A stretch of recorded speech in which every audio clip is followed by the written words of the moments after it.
सबसे पहले तो चौकीदार को पकड़ेंगे ना कि तुम कहाँ थे, क्यों ये घटना हो गई तुम्हारे रहते हुए। यहाँ तो कुछ पता ही नहीं है, कोई लड़ा ही नहीं उनसे, किसी ने उनको रोकने की कोशिश ही कहीं नहीं की।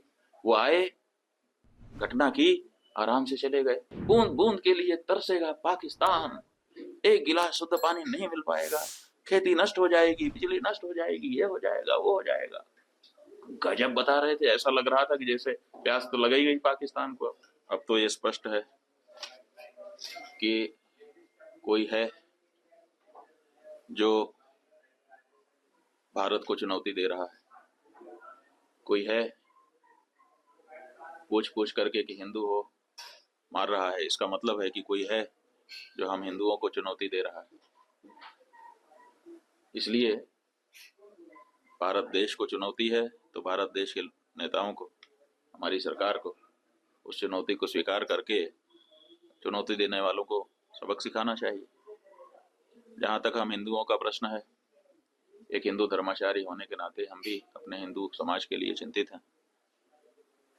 हम भी इस बारे में मंथन कर रहे हैं कि हमारी सुरक्षा कैसे सुनिश्चित हो सके, क्योंकि जो सरकारें हैं वो तो कहीं ना कहीं असफल हो रही हैं। हिंदू होने के नाते हमको मार दिया जाता है, मारने वाला सैकड़ों किलोमीटर से चल के आता है, बड़े बड़े हथियार अपने साथ लिए रहता है, एक नहीं अनेक की संख्या होती है, बाहर आराम से आ जाता है, आराम से घटना करता है, 30-40 मिनट रुक करके लोगों को मारता है, पूछता है, ये करता है, वो करता है, और फिर आराम से चला जाता है। कहाँ से आया कहाँ चला गया पता ही नहीं है। तो ये जो घटना है इसने बता दिया है कि हर हिंदू को अपनी सुरक्षा के लिए अब स्वयं सचेष्ट होने की आवश्यकता है। इसलिए हिंदुओं को इस बारे में चिंतन करने की जरूरत है, और अगर आवश्यकता पड़े तो शस्त्र शास्त्र का अभ्यास भी करना चाहिए और धारण भी करना चाहिए, ताकि आवश्यकता पड़ने पर अपनी रक्षा और अपनों की रक्षा वो कर सकें। नाम और धर्म पूछकर गोली मारी गई है।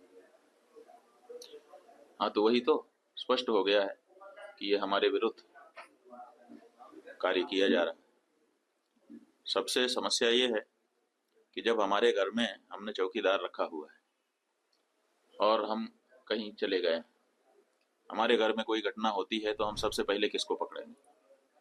सबसे पहले तो चौकीदार को पकड़ेंगे ना कि तुम कहाँ थे, क्यों ये घटना हो गई तुम्हारे रहते हुए, किस लिए तुमको रखा था। लेकिन यहाँ नहीं ऐसा हो रहा है।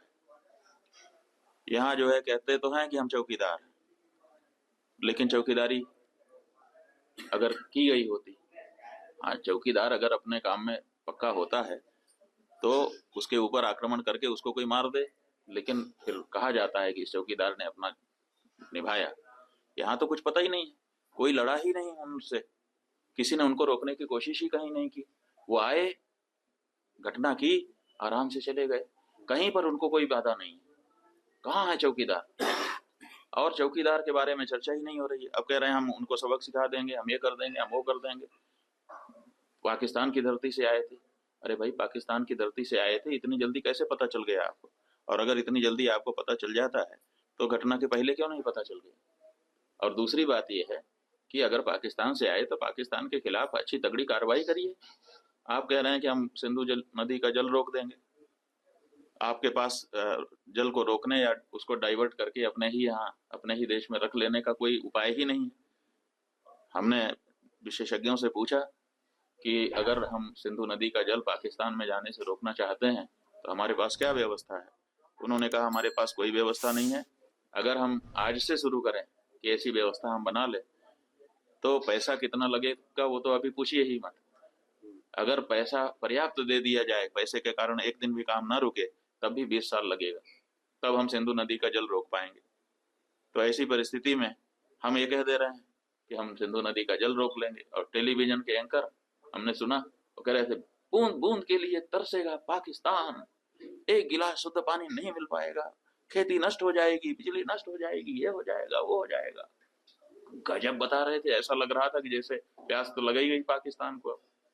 और इधर विशेषज्ञ बता रहे हैं कि हमारे पास पानी को रोक लेने का कोई उपाय ही नहीं। तो ये जो बातें हैं ये समझ से बाहर है। हमारा ये कहना है कि घटना बहुत बड़ी हुई है, इससे बहुत सारी शिक्षा समझ लेने की आवश्यकता है, सबक लेने की आवश्यकता है।